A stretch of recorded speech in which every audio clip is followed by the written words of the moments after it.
When you just install the app, you'll need to add your printer and just follow the instructions.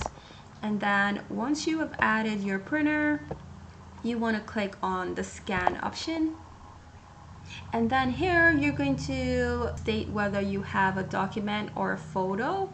Mine is a document. It is actually a letter size document, so you can choose the size of your document. So next, what you want to do is you want to make sure that your paper or your picture is in your scanner, and then you're going to click on scan.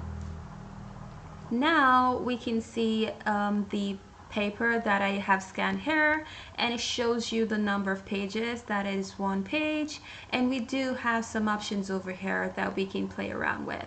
And this option is super important: save multiple pages into a single file. So you want to make sure this is checked. So I've added my other paper to my scanner. Then I'm just going to click this plus button, and then I'm going to choose the options as before, and then I'm going to click on scan. Okay, here we go. So we can see that paper number 2 has been scanned. So you can keep on clicking this button to add more and more pages and scan multiple pages.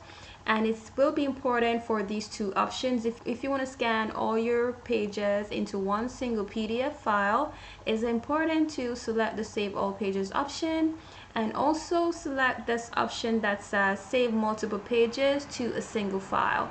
Once you have done adding all your pages and scanning all your pages, then you want to click on Save.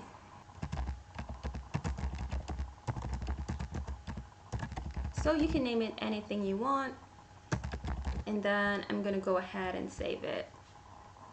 And as you can see, it says it's saving, and it gives you the link here to where your file is saved, and you can just go ahead and click it, or you can just go into the folder where you saved it and open that file. So here we go. As you can see, I had scanned 2 pages, and as you can see, my 2 pages are here in one single PDF file. With this app, you can scan multiple pages into a single PDF file, and it works for almost any Canon printer, so I would definitely suggest that you give it a try. It's very easy to use and very convenient. I hope this video was helpful for you. Please leave a thumbs up and also subscribe. If you have any questions, please leave a comment in the comment section below. Thank you so much for watching, and I'll see you in the next video.